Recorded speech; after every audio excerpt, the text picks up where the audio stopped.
Yeah, they got them both right there. The both Georgia guys are. Joshua Cardinals. Oh, no! Oh, my God! They're going to do it!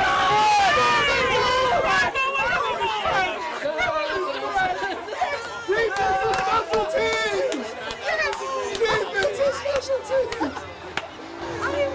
Wow! That was like best. Only Jalen Hurts, though. No smile, no love. They had the spread covered.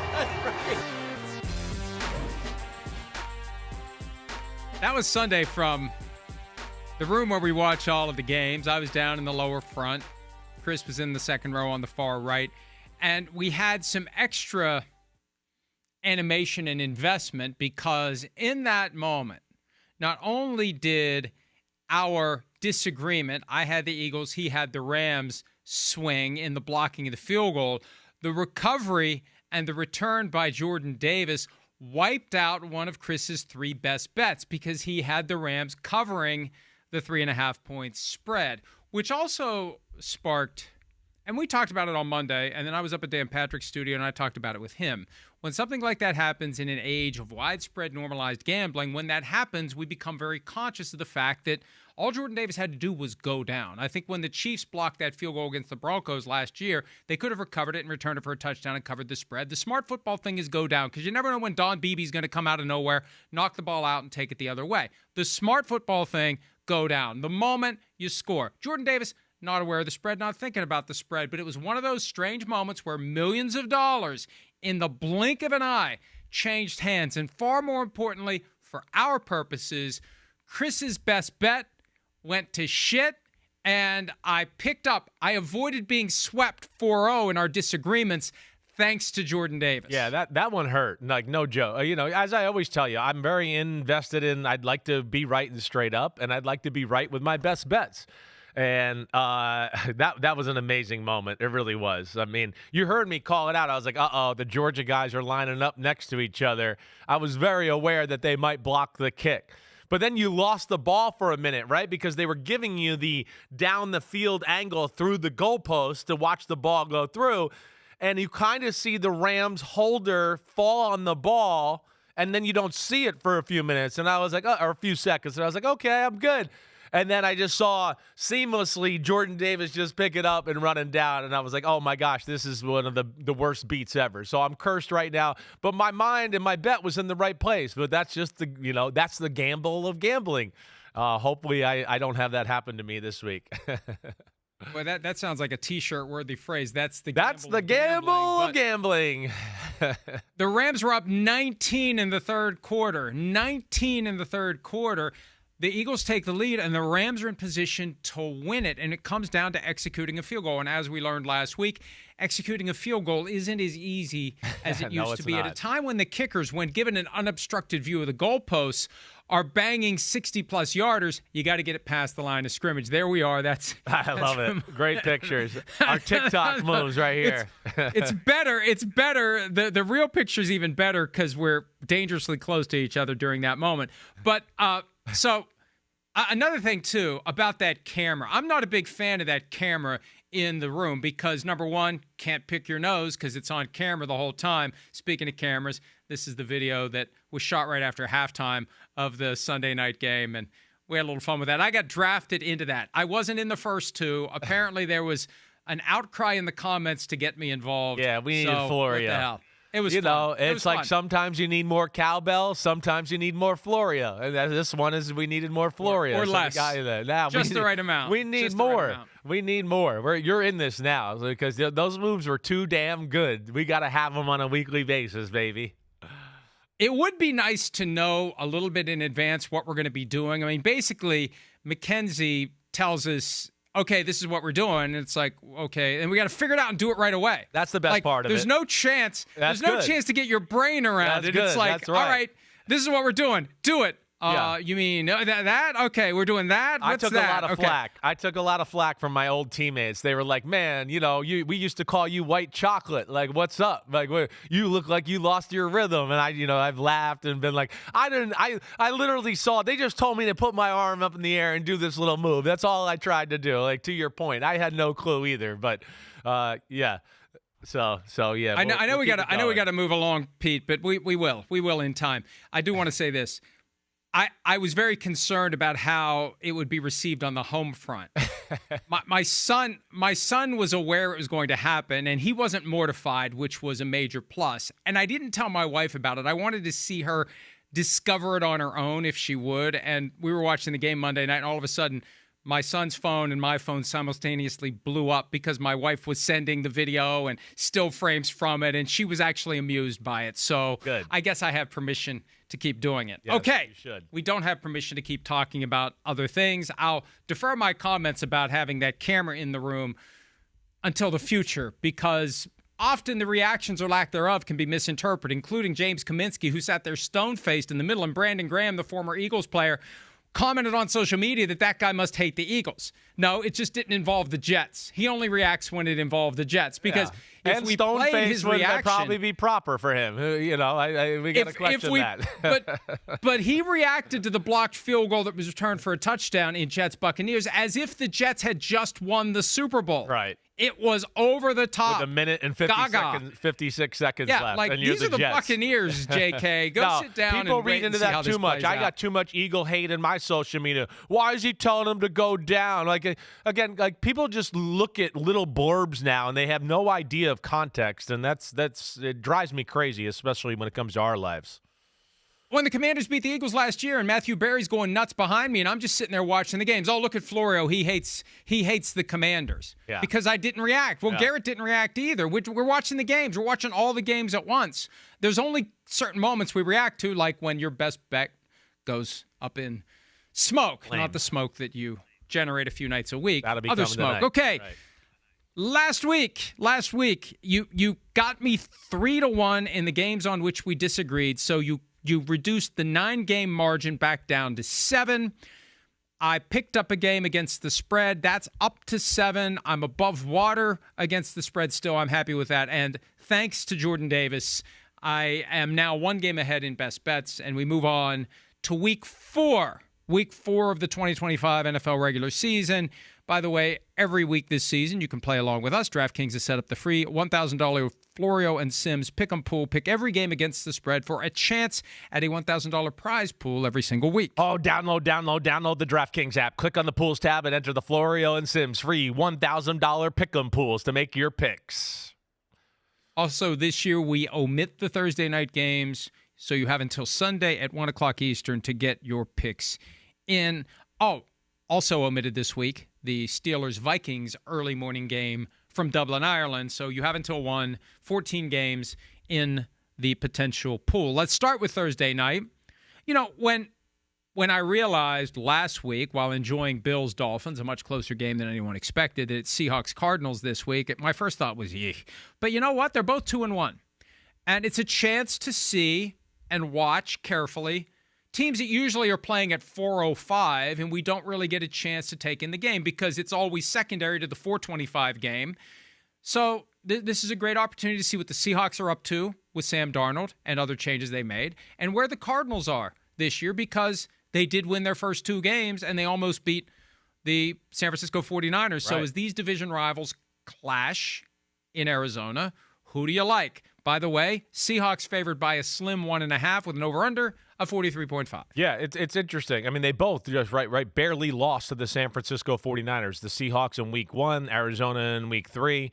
I'm going to go with Seattle in this one. I think it's a close football game. There's no doubt. We're still learning about both of these teams, but I feel like after the last 2 weeks, right, we've seen, I think a lot of Seattle's defense, and I think it's only getting better. And then I think the offense is going in the right direction as well. I mean, the way they move the ball against Pittsburgh, I know it's the New Orleans Saints, but again, it looked good, right? They made plays on special teams. I like Arizona. I think they're a good football team. I think the thing I just worry about with Arizona, as I've kind of told you before, defense is solid. Not sure they got enough playmakers there yet to get them into the playoffs or be that type of team. And it's kind of the same thing I'll say about their offense. Their offense is holding them back right now. They're not making very many explosive plays. James Conner's hurt. The run game hasn't been totally killing it the way that they like. But I think it's the lack of big-time pass plays and just so hard for them to go down and score points right now and drive the ball. I'm going to go Seattle 24-20, Mike. Oh, it was so close to a bingo, bango, bongo. 23-20, Seattle is the pick for me. And this one could go either way. I don't hate the Cardinals because I picked the Seahawks to win by a field goal. Somebody's got to win the game. Yep. I prefer to be right. I do like the Cardinals uniforms for tonight. As Nike-fication of the NFL goes, this isn't all that bad. We'll see that jersey that looks like it's had mud sprayed on it from the bike that was being ridden in front. We've all been there as kids. Back when kids actually used to leave the house and ride bikes, if you were behind the guy who was riding through the puddles, that's how your shirt looked when you got home. That's just the way it was. So that's what we'll see tonight in Arizona. And I like how the Seahawks, in their 2 wins, it's been convincing. Yes, and especially last week. Right. I know the Saints are probably the worst team in the NFL right now, but that game was over 9 minutes in. And sometimes things just have to fall the right way for it to happen. But that builds confidence. And I think the Seahawks carry from their first 3 games the idea that we can compete, we can contend. And look at the NFC West. One team's 3-0, the others are 2-1, yep. And the team that's 3-0 is wounded right now. That's going to be a hell of a division all the way to the finish. And the next 2 Thursday nights are games from the NFC West. So Seahawks 23, Cardinals 20. Let's move on to Sunday morning. Fortunately, I won't be in the room. I'll probably be there for we'll be in Dallas, so I don't even know where we're going to be watching that game or how we're going to be watching that game. I won't be anywhere. I'll be flying in the air trying to get to Dallas. Good. Yeah. I won't have to deal with you as your buddy Aaron Rodgers takes on my Vikings. I'll have to get up a little earlier than I would have in East Coast time to see this game because we are going to Dallas for the Packers-Cowboys game. I have yet to pick either the Vikings or the Steelers to lose, so something's got to give, unless I project a tie, which, isn't impossible. The Vikings favored by 2.5. The Steelers playing in their kind of unofficial home away from home because there are strong connections between the Steelers and Ireland. Dan Rooney was the ambassador to Ireland in the Obama administration, so they've wanted to play this game in Ireland for a long time. I think there's extra emotion in it for the Steelers, and they need something because last week they were outplayed. They still won. Week 1, arguably, they were outplayed. They still won. Can the Steelers take it on the road across the Atlantic Ocean as 2.5-point underdogs with an over-under of 44.5 and beat the Minnesota Vikings and the resurgent, at least for one game, Carson Wentz? Yeah, I think I look at this game. I've gone back and forth thinking about it this week. I'm going to go. I don't have any great, brilliant X's and O's look in here. I'm going to go gut a little bit and just go, I feel like this is a game the Steelers will win. All right, I'm gonna go with their maturity a little bit, the guy at quarterback, them being able to handle the travel a little bit there. Minnesota, we know the crazy defense, the things they do creative on that side of the ball. Aaron Rodgers, I think, is the kind of quarterback that can quiet some of that down and won't make mistakes. Is this the week the Steelers can run the football? That's a big part of the game that I look at because Minnesota's, if there's a weakness to them, they're not great at stopping the run. So can they do something there and then help out Rodgers in the offense? I've been disappointed in Pittsburgh's defense. They didn't deserve to win last week. But in typical Pittsburgh way, when we see them in years like this where maybe they're not as dominant, they still make plays in big moments. I'm going to take the feel, the gut, whatever, pasta and meatballs, that the defense starts going in the right way. And this is one here where Carson Wentz makes a few mistakes. Aaron Rodgers does it, and they win a game over in Ireland here. I'm going to go Steelers 23-20. Man, almost another bingo, bango, bongo right out of the gates. Look, one of these weeks the Steelers are going to have a good day offensively and a good day defensively, and I don't know that Sunday will be the day, but I'm with you. I feel like the Steelers will have that advantage. I typically in a matchup of backup quarterback and starting quarterback, I'm already inclined to go with the team that has its starter. And for me, this was pasta and meatballs the moment I saw that the Vikings were the team that had drawn the short straw to play the Steelers in Ireland. And I decided back then, April, May, whenever it was, Vikings are going to lose that game. Doesn't matter. Nothing else matters.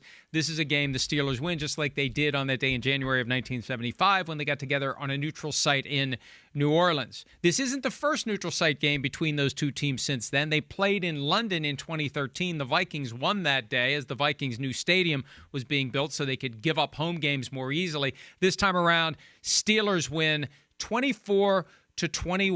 Opportunistic defense. Aaron Rodgers, look, we saw what he did to the Jets, and he enjoyed beating the Jets. Didn't say anything until after the game about how the Jets didn't want him and they didn't think he could play. He's going to say the same thing after he beats the Vikings. Hey, I called them. They weren't interested. You get what you get. What is it? Play stupid games, win stupid prizes. I could have been in Minnesota. They didn't want me, and now I've beaten them. All right, 1 o'clock Eastern on Sunday. The Washington Commanders, with a 2-1 record, go to Atlanta as slim favorites, 1.5, despite the shit show, and I think that is the technical term, that we saw from the Falcons last week in a 30-0 blowout loss. 45.5 over-under. I have no idea why the spread is that low. When I saw that this morning, that's one of those flickers of a best bet. Like, the Commanders only favored by 1.5 against the Falcons. Did they not watch the Falcons play last week? And then on Monday, the reaction is, let's move the offensive coordinator down to the field. Let's fire the receivers coach. It feels like the Falcons are in disarray right now, and the Commanders may have Jaden Daniels back. Who do you like in this? Yeah, on the offensive side of the ball, they are in disarray. I don't think there's any doubt about that. I'm with you that I saw this and I was like, wow, they're only favored by 1.5. I would have expected more. I think a lot of that, though, is because of this Atlanta defense. The Atlanta defense is the real deal. And even though it looks like last week they lit up 30 points and all that, it was a lot of offensive mistakes, short fields, right, being on the field too much, and they just kind of wore down. The defense wasn't bad. The offense is the problem in Atlanta right now. And within that, like I've said a little bit to you, I think on Monday, I've said it on my podcast, Atlanta, it's just like this. It's either a run or we're in the shotgun and the pass. It's very predictable. There's no meshing of the plays. There's no play action. There's no playing off of Bijan Robinson. It's a pretty easy offense to figure out as far as that point. And then the other aspect is Michael Penix played his worst game as a pro last week. I mean, it was really bad. So the Jaden Daniels aspect scares me a little bit, but I think Marcus Mariota would love to stick it up where the sun don't shine on Atlanta too, for them cutting him early a few years ago and benching him late in the year, right? And dealing with all that. We saw that in the quarterback series. I'm going to go with the Commanders here. I don't trust Atlanta's offense. I think the Commanders will stop the run in Bijan Robinson and put pressure on that pass offense of Atlanta, and I don't trust that right now. I'm going Washington 24-17. And there are so many tentacles around the 32 teams of the NFL as the players move from team to team, as the coaches move from team to team. Dan Quinn got fired by the Falcons. And Dan Quinn has every right to think, why did they fire me? I took them to a Super Bowl, and we were up 28-3. Now, he does have a little bit of a hand in why that game went sideways, but still, he knows Atlanta. He's going to have extra incentive to go in there and win, and they'll want to win it for him. They love Dan Quinn. They knocked him down last week, and they loved the fact that he got up and he kept going. He had the bloody Chuck Cecil nose. Atlanta loses this one to the Commanders 30-17, and you can already pencil that one in as a best bet for me. The I missed one. The Saints. I'm getting ahead of myself as I often do. The Saints go marching to Buffalo. The Bills have a little extra time to get ready. They don't need it. Bills favored by 15.5. They didn't cover last week. They won by 10. The cover would have been 12.5 or more against the Dolphins. It is the biggest spread of the week. The Saints haven't been this big of an underdog since 1985. They went into San Francisco as 16-point dogs and won the game outright 20-17. Wow. Do the Saints have a chance to go to Buffalo and topple the 3-0 Bills? I don't think so. I mean, not a chance to topple them, certainly. Maybe cover the spread. It's a lot, right? I mean, that's 15.5 NFL game. I mean, that's, one mistake by Buffalo, and that could throw the whole thing off kilter. I'm going to pick them to cover the spread. I don't know if I feel comfortable enough to say that's a best bet for me when it's all said and done here. But we know the Bills, their offense is borderline unstoppable. And this is a Saints defense that's, I think, a little better than people realize, but not a great defense. And up there in Buffalo and dealing with Josh Allen and all of that, not having the type of guys on the edge of their defense that can contain him when he makes backyard plays. And Buffalo can just do whatever they want. They're really good at running the ball. We know they're amazing at passing the ball. And they don't even have to put up big stats. It's just like, is this a big play of the game? The offense will come through. Josh Allen will come through. They'll score the touchdown. They won't kick the field goal. It's 3rd and 7. They'll get the first down in the big moment. They're amazing that way. No faith in the Saints as far as that's concerned there. The Saints are not a very good football team. I'm going to go with the Bills 34-17 in this one, Mike.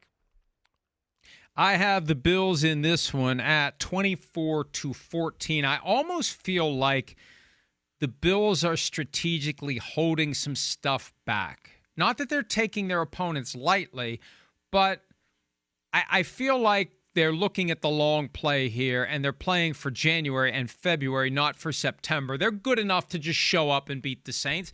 We saw the Saints get completely dominated and embarrassed. Spencer Rattler is now 0-9 as a starting quarterback. They are not in the same class as the Buffalo Bills. We all know that, but I think the Bills will win, not cover, 24-14 to get to 4-0. Yeah. So good news for the Bills' Saints. defense Another is week still in where question. we lost by 10 points, but it was yes, that was a good outcome. Yeah, I hear you, and I don't think you're. I mean, the Bills' defense is still questionable. We saw. I mean, the Miami Dolphins there. If it's not a late interception, it's going to go be a nail biter. Their defense it's not a great dominant Super Bowl type defense. It's a Super Bowl offense with a good defense that's really well coached. So I hear what you're saying there. It scares me. I'm not going to make it a best bet. Hey, if I'm Kellen Moore, the coach of the Saints, my game plan for the week goes like this. Throw to the guy who's being covered by Tre'Davious White wherever he goes, based upon what we saw last Thursday night. I'm stunned the Dolphins didn't pick on Tre'Davious White more because it coming. It wasn't even close Right. when he was trying to cover Jalen Waddle. All right, the Browns is not the Browns. They beat the Packers. And congratulations, Browns. Your reward for beating the Packers is, let's check you go to Detroit to take on the Lions. Now, the Lions, short week, emotional win. Will they be in for a letdown? They're favored by 10.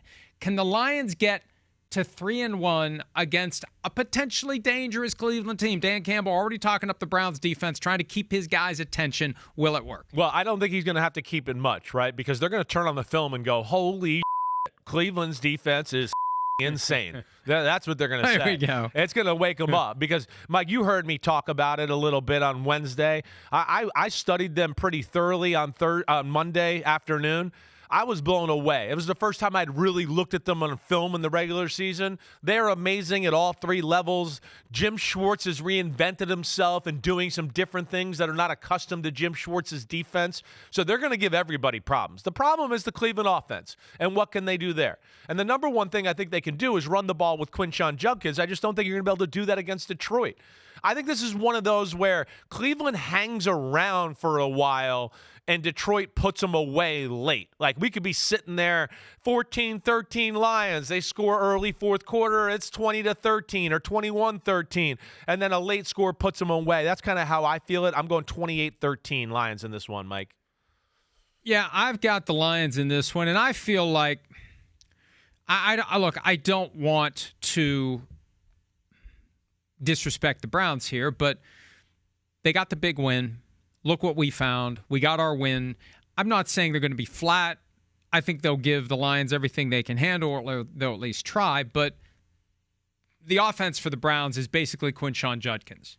Joe Flacco, of the qualifying quarterbacks who have started games this year, he's got the lowest passer rating in the entire National Football League. Quinshon Judkins has been great. He may only get better and better, but look at the defensive game plan. I think it was a watershed moment for the Lions. We've migrated past Ben Johnson and Aaron Glenn.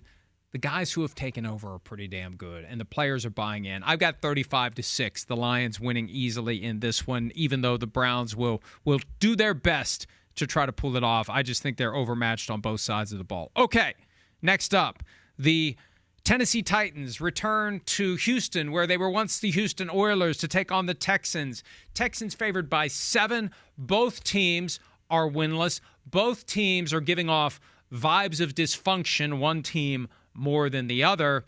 Who wins what really for the Texans is as close to a must-win as it can possibly be? Over-under, by the way, 38.5, lowest of the week. Yeah, this is going to be a defensive struggle. I mean, the Houston Texans offense is not very good. They're still finding their way. We know the Tennessee Titans offense is not very good, and yeah, there's a lot of stuff surrounding them and the talk of the head coach and the play caller being changed and everything there. You've heard me say I think the Tennessee Titan defense is a pain in the butt, right? And they'll be able to stop C.J. Stroud in this offense. But ultimately, I think I just worry about the Tennessee Titan offense and their ability to move the ball against what I would still say is a really, really damn good defense in the Houston Texans. I'm not giving up on them. They're good. Their offense has got to help them out a little bit, stay on the field, move the ball. I'm going to go 24-10 with the Texans here. I'm not picking them as a best bet, even though I have them thoroughly covering here because, yeah, I don't trust them. They can make mistakes, pick six, whatever else. They haven't played great ball. I'm not going to bet on teams that I don't trust. But I do think this is a game where the defense sets them up with an easy touchdown, and they get going and they get off the schneid and get a win here. The Titans are clearly in disarray. They're already making changes to play calling with the quarterback's coach taking over the duties from Brian Callahan. We have questions of whether he's ever even read a rule book on what is or isn't a catch. It just feels like the Titans are falling apart. But it also feels like the Texans are too, with the C.J. Gardner-Johnson surprise release. And I think there's stuff going on behind the curtain that we don't know. But this may be just what the doctor ordered. And there's an extra level of animosity between the franchises. I think the Texans win 14-3. I don't know that it's going to be a best bet. I'm tinkering with the idea of the under as a best bet. But I got, I took the over of Bears Cowboys last week. The game stalled on you. It was like, it's an easy over. And everybody stopped throwing the ball. I was lighting the cigar with the $100 bill at halftime, and it all went to shit in the second half. All right, Panthers at the Patriots. The Panthers shut out the Falcons 30-0. The Patriots outplayed the Steelers, but they couldn't hold on to the football. They lost 5.5 points. The Patriots are favored by with a 42.5 over/under. Do the Patriots get to 2-2? They're currently 1-2. Chris, I do. I trust them more than I do Carolina. That game fell just right for Carolina. 2 short field scoring drives because of bad offense by Atlanta. A pick 6. Right, the game was everything. I'm not sitting here going, oh, man, yeah, Carolina figured it out on that side of the ball. I think Carolina's defense is a pain in the butt. I do. I mean, J.C. Horn, he pops, right? They got some other guys that are playmakers on that defense. I think the other thing I look at with this matchup specifically is I think the Patriots are going to be able to run the ball. The Patriots are playing pretty good football. I just think they're kind of a young, immature team that way. I would be shocked if we see Ramondre Stevenson get a whole lot of carries. Maybe this is the game we see Travion Henderson. But I think the big thing, and the only thing I really worry about is, can the Patriots shut down Teteria McMillan? Can they stop that part of the offense? If they stop that, I think they win the game. Yeah, I'm not a believer in the Carolina Panthers, and I think that Patriots offense, like they showed last week, they can move the ball up and down the field. They just got to finish drives and not make mistakes there. I'm going Patriots 27-17. Also, T-Mac did not participate in Wednesday's practice with a calf injury. Keep an eye on the injury report. But even with him, I think this is one where the Patriots, when they've got to win this game, if they have any chance, I believe, of making it to the playoffs. I said this last week about the Steelers at New England. Steelers, if they lose, they're not making the playoffs. New England, if they lose at home to the Panthers, they're not making the playoffs. I've got the Patriots. What did you say your score was? 27-17. I've got 24. Yeah. I've got 24-13. Still no bingo, bango, bongo, but maybe one is lurking. All right, next on the docket, the New York Giants, the G-Men. Jackson Dart in, Russell Wilson out, L.A. Chargers coming to town. 89% of the spread money is on the Chargers, giving 6 to the Giants with an over-under of 43.5. The Chargers are one of 2 teams, along with the Colts, to be 3-0 against the spread this season. Who do you have? Well, I look at this and go, this is a tough defense to start against for Jackson Dart. I mean, really tough. You know me. My now that Cleveland is now my first love, the Chargers defense is my side piece. This is my mistress defense that I have a crush on. Right? They're another one where I love what they do in the back end. You hear me say that every week. But I think this is a game that's better for Jackson Dart than it would be for Russell Wilson, because Russell would just go, hey, can I throw one-on-ones outside? Jackson Dart's going to run an offense and execute it and use the whole field. And that's the problem with Russell Wilson. He is not capable of that. If it's not one-on-one, you're just like, well, I don't know how the offense is going to look then. Who knows what he's going to do? He'll never throw the ball over the middle in a tight window or anything. So there is an advantage. And, hey, the Chargers pass rush. I don't think it's like murderer's row here. So those are some positives for Jackson Dart, but I still think it's going to be tough sledding for them on that side of the ball. The thing I worry about is the Giants' defense. This is a balanced Chargers offense with a quarterback that's hot as hell, and his receivers are getting confident as hell, and they're going to be able to move the ball. And that's what I worry about more. The Giants' secondary is not very good. I still sit here and go, the pass rush isn't what it should be for 4 first-rounders on there.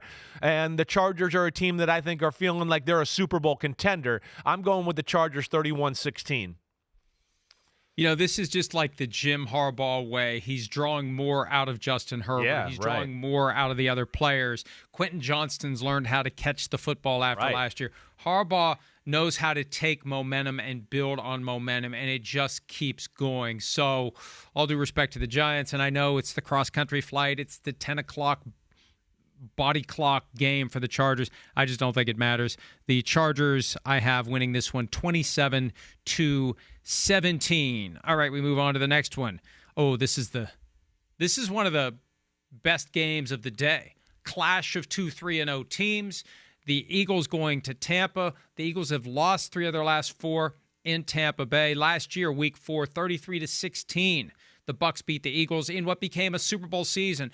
And apparently, and I saw this somewhere today on social media, like that was the game that helped turn the Eagles into the Super Bowl team they became. They're favored by 3.5 on the road. They're going a day early to deal with Swamp Ass. Yeah. Will it matter who wins? Does it really matter to go a day early? Baker Mayfield said it just shows it's in their heads. It's not going to help them. If anything, it helps us because they're going to be thinking about how hot it is, and we don't because this is where we play. I think there is something to getting acclimated a little bit. I do. I think instead of like getting there on a Saturday evening, right, at like, oh, we got in the hotel at 5 o'clock. We barely get to even maybe step outside because we got meetings at 7 o'clock.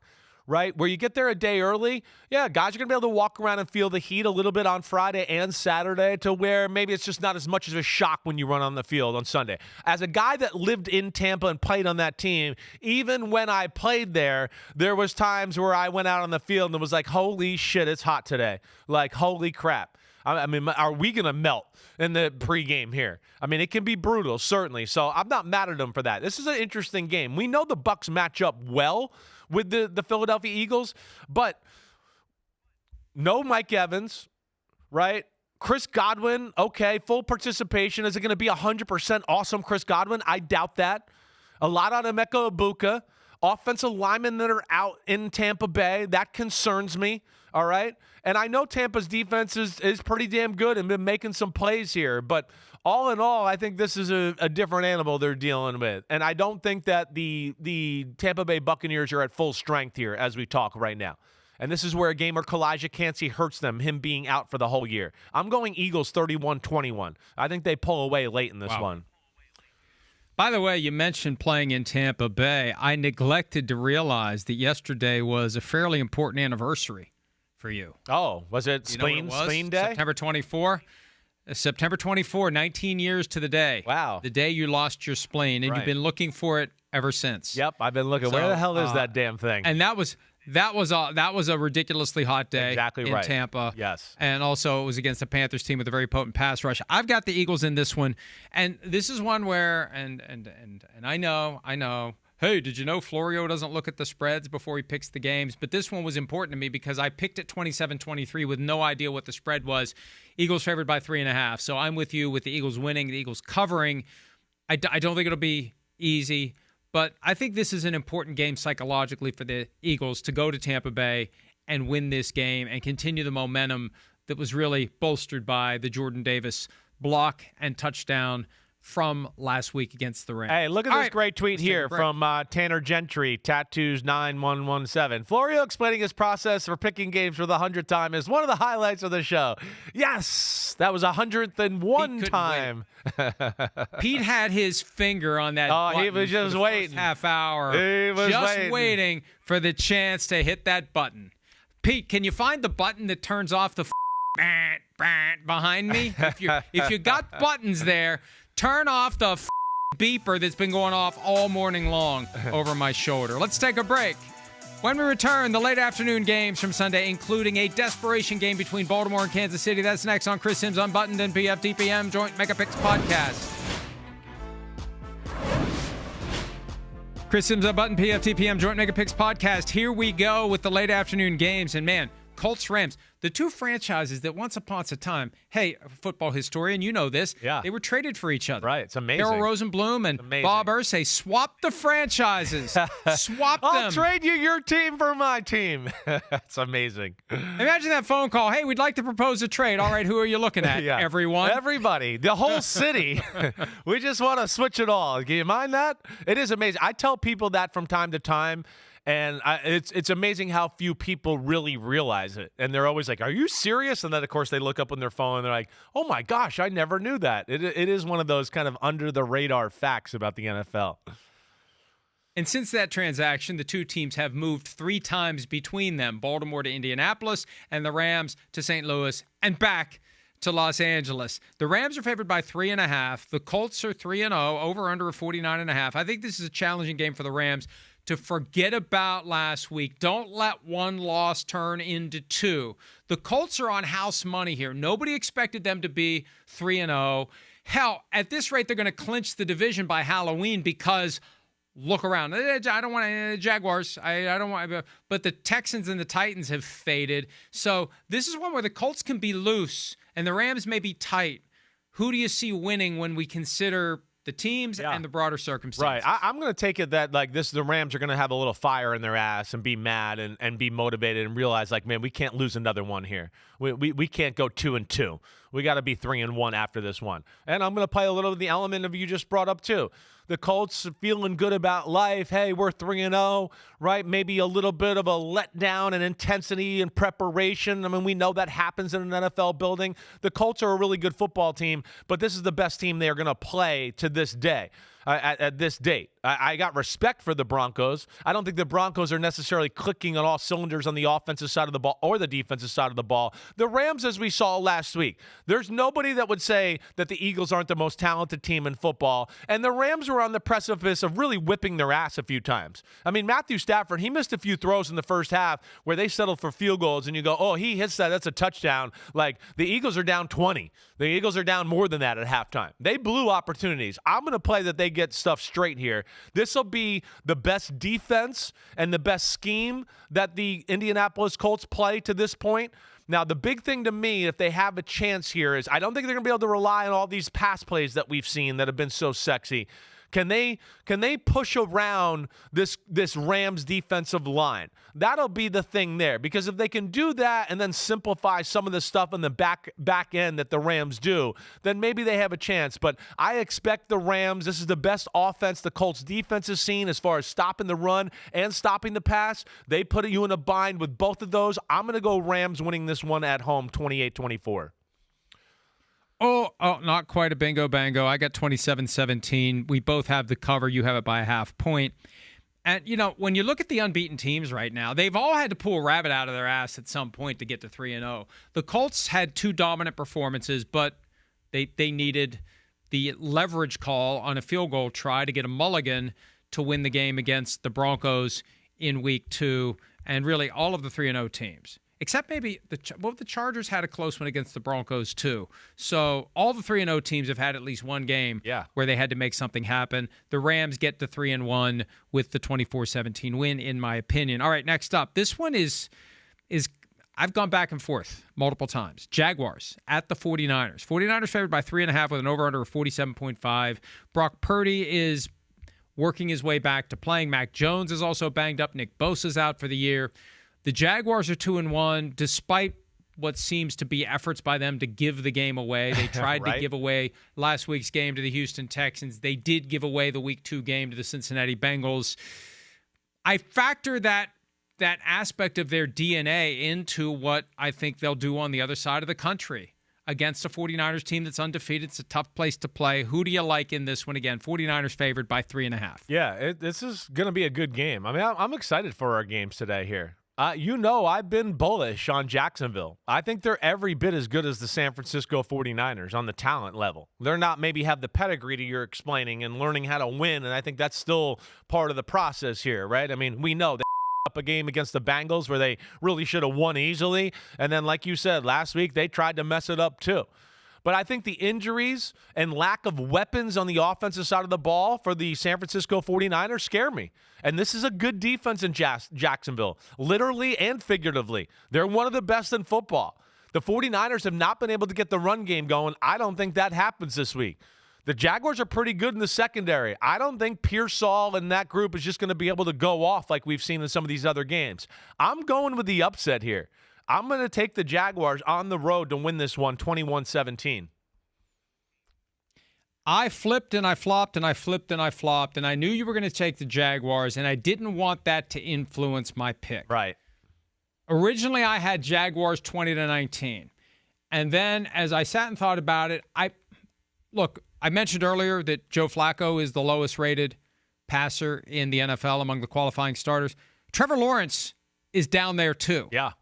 It's Trevor Lawrence and it's Michael Penix, and I can't remember who else is down there with Joe Flacco, but Lawrence has a propensity to give the ball away. Do some dumb stuff. I think what's going to happen is he's going to do something stupid. All due respect, but we've seen it. Yeah. You are what your record says you are and what the film says you are and what the circumstances say you are. The 49ers have that in their DNA. They know how to win. They're 3-0. They're fighting through adversity. That's going to be their mantra this year. Get guys to step up. Expect guys to have that old Patriots, no excuses, do your job, next man up mentality. We're not going to say, woe is us. We're going to keep building. We don't have Nick Bosa. Other guys are going to have to step up. We don't have our quarterback. The backup's got to step up. This guy's injured. Backup's got to step up. I think they find a way to win this one 20-19. Not a cover by the 49ers, but a victory. That's one that's going to make the late afternoon a little spicier between us, and I am going to tell Kyle you don't believe in his team. Okay. The desperation game. Uh-oh. Unbelievable to see this one. Both teams 1-2. The Ravens losing a game that saw Lamar Jackson very frustrated multiple times in the game as the Ravens lost at home to the Lions. The Chiefs get their first win of the season, but it really wasn't all that impressive against the Giants. They're underdogs at home for only the second time in Patrick Mahomes' years as a starter, and they're already a home underdog for the second time this season. Okay, let me get that right. Once in his prior 7 years, twice already this year, home underdogs. They lost to the Eagles in week 2. They're 2.5-point underdogs at home to the Ravens with a 48.5 over-under with 86% of the spread money on Baltimore. Who do you like? Well, no, it's not even close. I'm taking the Ravens. There's no way I'm picking the Patriots. The Ravens are in a different class than the Kansas City Chiefs right now. The Kansas City Chiefs are going to have to fight to win against the worst teams in football. It's not what we saw last week. Yeah, they won 22-9. It was Strugglesville, big time. I mean, yeah, and nothing was easy. Nothing's going to be easy. The Ravens, yeah, surprisingly are 1-2, but they're like, oh, wait, if Derrick Henry doesn't fumble against Buffalo, I doubt they win. And they showed an element in that game of like, whoa, they're kicking the shit out of Buffalo. Buffalo went desperation like halfway through the third quarter. Now they came back, and I give them credit. And then even last week, we know Detroit's one of the best teams in football. If Derrick Henry doesn't fumble, that's going to be a nail-biter. It's going to come down to the very end. So, yeah, I think totally differently. One team's 1-2 and not been impressive in any of the games. The other one's 1-2 and been impressive in all 3 games, just messed up the end of the football games against some really damn good football teams there. So, yeah, I don't expect the Ravens are still really good. They got to improve their pass rush. That's still an issue. My other thing with the Ravens is this. They're just a little too cool for school sometimes. I said this earlier in the week. They got bullied on Monday night. They're a team I look at a little bit to go, they got to like up their level of intensity and craziness, physicality a little bit. That to me is the one thing that misses out. I think they're a little bit like, hey, we're the big bad Ravens. We're just going to run you over because we're big and bad. And then it's like, boom, boom, whoa, we got punched back. And they're a little bit like, whoa, you're not supposed to do that. And it's like, no, you got to dig deep, and then you got to throw some haymakers back too. They missed that element. That really is what jumped out to me on Monday night. The Lions were just laying it on the line, and the Falcons and the Ravens don't do that. And yeah, so because of that, that's the only thing that scares me. But 30-21 Ravens here. This could be a best bet for me. The thing about the Ravens, and look, I think this is a huge swing game simply from the perspective of the difference between 2-2 and 1-3. I think that's a huge difference. Yeah, it is. In the standings, obviously. Right. Psychologically, we're 1-3. You're getting dangerously close to every game is a playoff game the rest of the way. It's the Bengals dynamic from last year. We're supposed to be better than this. We've stacked up these losses. We have to go out and win and win and win and win and win. The preseason narrative was almost identical between the Bills and the Ravens. Are they going to finally fulfill the promise and the potential that comes with having an MVP quarterback? And if the Bills do it this year and the Ravens don't, man, that becomes glaring. Oh, no doubt about it. That becomes very glaring. Right. And that I think you're going to have all sorts of things on the table in Baltimore that haven't been on the table. I think most of the league thinks that, Mike. Years. Yeah, I hear you. I think that's some very, very real thing in the NFL. People think that. There have been times where it feels like it's time for a change, that John Harbaugh, and he may want to go somewhere else. I mean, this kind of stuff wears on people. And the Lamar Jackson thing has just been a constant stress point. His contract, dealing with him, he doesn't have an agent, he's hard to get in touch with. And his contract situation is looming, and he was openly frustrated by the play calling early in the game on Monday night. The Ravens need this one badly. If they don't win this one against a Chiefs team that is right where the Ravens should want them, exactly, it's going to be a long year in Baltimore. I got 27-23, but it could potentially get ugly for the Chiefs, which would be good for the Ravens. Bears at the Raiders. Tom Brady equipped with all the information that he acquired while watching the Bears beat the Cowboys and in advance of the game. Raiders favored by 1.5. We have yet, either of us, to pick the Raiders to win a game this season, over under a 47.5. Do you believe in the Raiders' ability to beat the Bears, who rebounded nicely from their 0-2 start? I believe in the Raiders and their ability to win this game. I'm not going to pick them to win this game, though. I'm not.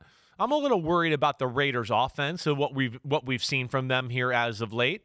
I mean, not a ton of answers, not a ton of creativity. There is no run game. I stand by. Again, Ashton Genty right now is giving me shades of Kajana Carter, right? Top pick for the Jets. Remember that name back in the day where everybody just thought it was a slam dunk? He's going to be a star. That was the Bengals. Yeah, sorry, the Bengals. Excuse me. You're right. I'm messing it up. They drafted another. I'm not the football historian. No. So I don't know. I defer to you. No, you're right. It was the Bengals, 100%. The Jets drafted a Penn State running back at some point. I think that's what I'm getting it mixed up with. But either way, my point is it's giving me shades of Kajana Carter, all right? And it's not very impressive that way. The offense, as far as the pass game and all of that, it looks like they're not capable of being surgical, really. It's like big play or nothing. So I don't trust that. It's not a great Bears defense. I think they'll be able to move the ball a little bit, right? But I look at it and go, no, this Bears offense, I think, is really close to, like, really clicking. I know they played the Cowboys last week, but even in the weeks before that, there was things about their offense where I went, I like that. Watch out. And I think only that win's going to just give them confidence as they go forward. I'm going to take them to win on the road here, 31-24. By the way, it was Blair Thomas who was the former Penn State running back. Thank you. Was a disappointment for the Jets. My man. Curtis Enis was the another Penn State disappointment. running back who was a disappointment for the Bears, right? Not many Franco Harrises or Lydell Mitchells floating around as it relates to former Penn State running backs, although I'm probably missing one who did pretty well. But, yes, there have been some busts who came out of State College, Pennsylvania. Bears, Saquon I like worked in this out one. okay. And sometimes Saquon, what the hell? I knew I was That's missing all right. one. Saquon, this just in. He's good. Saquon has done okay. Right. Saquon has been all right. Not at first, because he was injured. When he played, he was really well. We got a break soon, Pete says. Sometimes my method is this. The score comes to me, I just don't know who wins. 30-27 came to me in this one before anything else. And it's like, all right, who gets the 30? The Bears. Pasta and meatballs. I think they found something last week. I think it's Ben Johnson. And again, you get buy-in from the team. Yeah. The coaching staff figures out how to use their guys a little bit better. I think the Bears keep it rolling. And Raiders got to be questioning stuff. They were nothing at the end of the game last week. I mean, their stats and everything were like the game's over. I worry about them on the offensive side of the ball, especially. Next up, the primetime games for week 4, including the Reunion game. Kenny Clark going against his favorite team, former team in Dallas. Kenny Clark or PFTPM. Chris Sims Unbuttoned right after this.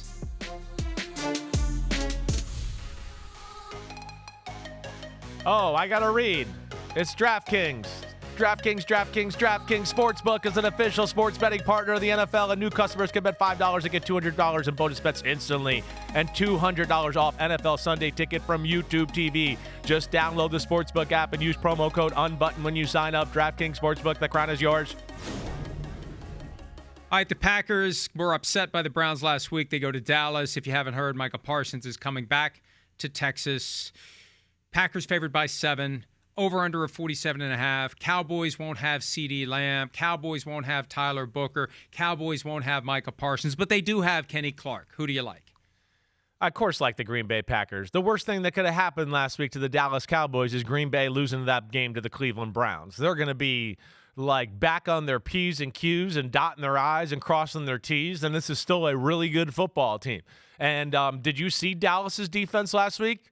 Oh, yeah, right. No, neither did I. That's right. So, yeah, I don't like that aspect of the matchup. They're not good on that side of the ball. And this is going to be a pissed-off, creative, well-balanced offense in Green Bay that I think Jordan Love is going to be motivated by a late-game mistake that basically blew the game for the Green Bay Packers. And then on the other side of the ball, no CeeDee Lamb against the Green Bay defense, which is one of the 3 or 4 best in football, too, and know that they got Micah Parsons and how important this game's going to be to them. Yeah, I'm taking the Packers 31-21 in this one. It might be worse than that, but I kind of gave the Cowboys maybe a late touchdown there.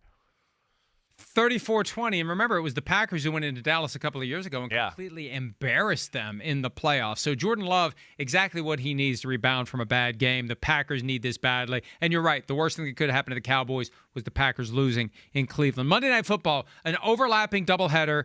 I hate the overlapping doubleheaders, but at least for this one, we'll probably be watching more of Bengals Broncos than Jets Dolphins. Jets Dolphins is the first one. Miami favored by 2.5. They had the extra day from Thursday all the way to the following Monday. Will it matter? Do the Dolphins get their first win? I think so. I think there's just a little bit more of a culture there. The Dolphins looked pretty good last week. I mean, of course, they hung in there toe-to-toe.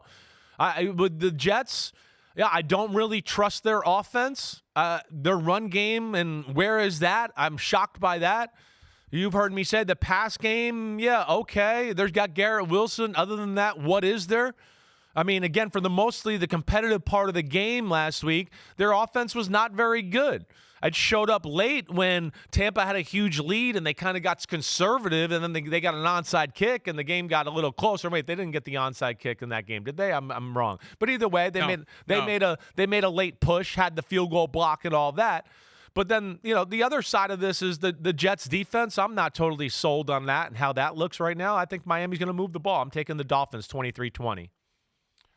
24-16, so you have the Dolphins covering by a half point. I've got them covering by multiple points. Bengals and the Broncos. Jake Browning did not play well in Minnesota. The Bengals did not play well in Minnesota. The Broncos have lost 2 games they easily could have / should have won.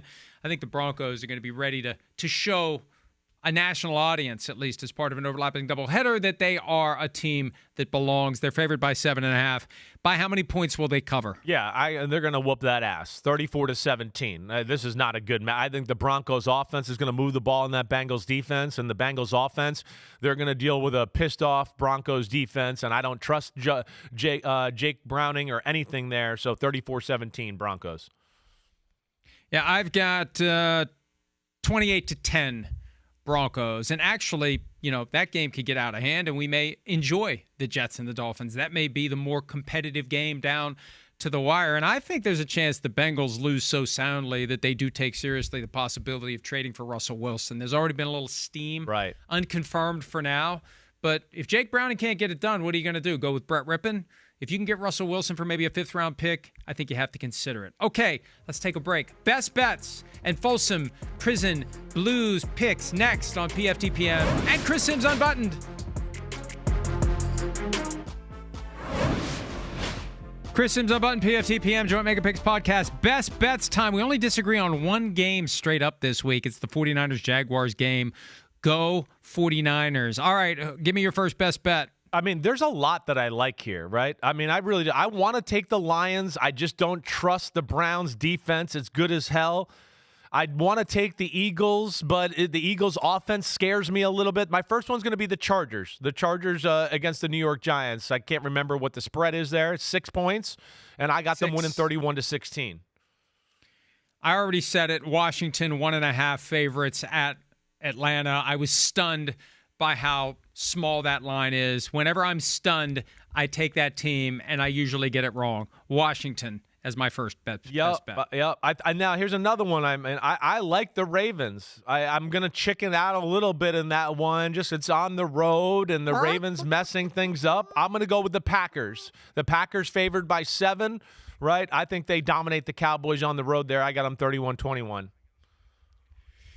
The New England Patriots giving the Panthers 5.5. The Patriots, I think, they've probably had Mike Vrabel up their ass all week long about holding on to the football and look what we can do if we just, don't shoot ourselves in the foot. The Panthers, I think, will be overmatched. It won't be nearly as easy as it was last week. Patriots cover the 5.5-point spread. Yeah, and then my last one is I'm going to ride with the Broncos. I'm going to go with the Broncos against the lowly Cincinnati Bengals who can't run the ball. And at home, right, in Denver, I got Denver winning 34-17, and the spread is 7.5. I've picked the Steelers as a best bet every week this year. Last week, I finally got lucky, and they came through. I'm doing it again this week because they shouldn't be underdogs in this game. That's another one of my patented, how do I pick a wager? If I see a team and I think, why are they the underdog? Then that tells me the team shouldn't be the underdog. They should be the favorite, and I think they will win. Sorry, Vikings. All right, Folsom Prison Blues. Who do you got? Well, duh. I mean, come on. The Bills over the Saints, of course. This isn't FCS versus FBS. This is Division III. This is Ohio State against Mount Union. Bills win. See ya. Enjoy the games. Bet response. Yo, homies, it's time to watch some games. That's right. We're on to the NFL season here with Chris Sims Unbuttoned. Hit subscribe to get our weekly picks, Sunday night recaps after every game, and much, much more. Thanks for watching. Peace out, homies. Remember, subscribe. Peace out.